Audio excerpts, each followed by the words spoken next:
to everyone. My name is Remy E. Arnado. Today, I want to talk about the issues and the problems of our country.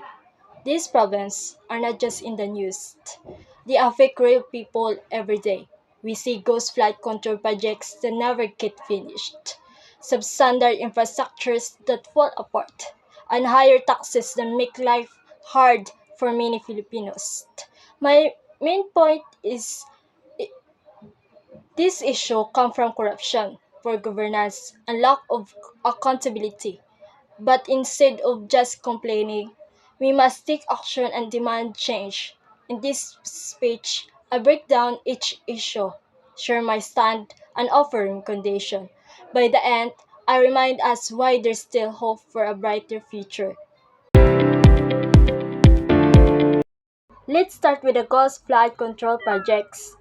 These projects are supposed to protect our town from floods, especially in places like Manila and the Visayas where typhoon often hit. But too often, these projects are announced with big promises and then disappear. Sometimes roads are dug up and never finished. Bars are promised but never built. And even when they are built, they are break down easily. It's painful to see communities suffer from floods that could have been prevented.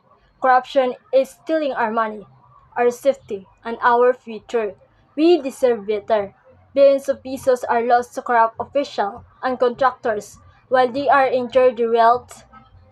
Many families lost their homes just like Typhoon Odette in Cebu 2023. My recommendation as a student, we need a stronger system of transparency. One where every citizen can see where their taxes go. Projects should have been public dashboards, accessible online, showing budgets, contractors, and completion updates. After all, government funds are not government property. They belong to the people. The next one is substandard infrastructures. Now, let's talk about bad infrastructures. Those crumbling buildings and unsafe places around us, roads that turn into rivers of mud after rain, or bridges that sway dangerously. Many schools and homes were damaged because they were not built strong. These problems are serious. They can hurt people and slow down progress. I think this happened because of poor planning and bad quality check. Sometimes the government gives jobs to the cheapest builders, all to friends. They don't always check if the materials are good. Because of this, many buildings, especially in far places, become weak and unsafe when disaster happen. These are not just building mistakes, they are wrong choices. When projects use cheap materials to save money or make more money for some people who get hurt, it is always the Filipino, the student, the driver, the person walking on the street. We deserve buildings and roads that last long time, not ones that fall apart because of corruption.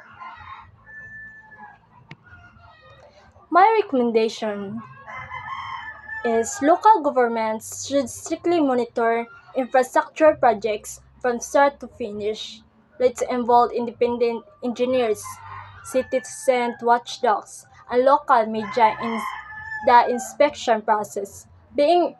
By being more vigilant and transparent, we can ensure that every project truly benefits the community, not just the constructors. Lastly, let's face the burden that affects us all, higher taxes. Many Filipinos feel that they work hard but still struggle to make ends meet. They pay taxes faithfully, but when they look around, they wonder, where is the change we're promised? Paying taxes is not the problem. Most Filipinos understand its importance. The real issue is trust. We wouldn't mind paying if we could see that our hard-earned money actually improves lives, create jobs, and builds a better nation.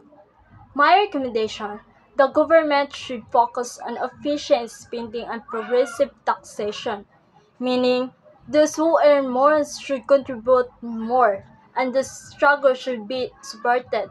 Simplify the tax system, reduce waste, and cut unnecessary government expenses. Despite all these issues, I still believe in the strength and resilience of the Filipino spirit.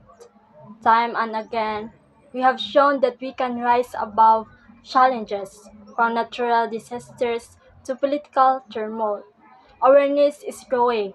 More Filipinos are speaking up, fact-checking, demanding accountability, and using social media to expose wrongdoing. That's the first step towards real change. As young citizens, students, and future leaders, we must continue to use our voices, not just to criticize, but to contribute to. Let's support honest leaders, volunteer in our communities, and refuse to normalize corruption. Because at the end of the day, good governance doesn't start in Malacanang. It starts with us. Let's build as a Philippines where every piece is accounted for, every project is real, and every Filipino can truly say, my country is worth fighting for. Thank you, and may we all continue to strive for integrity, transparency, and hope for our beloved nation.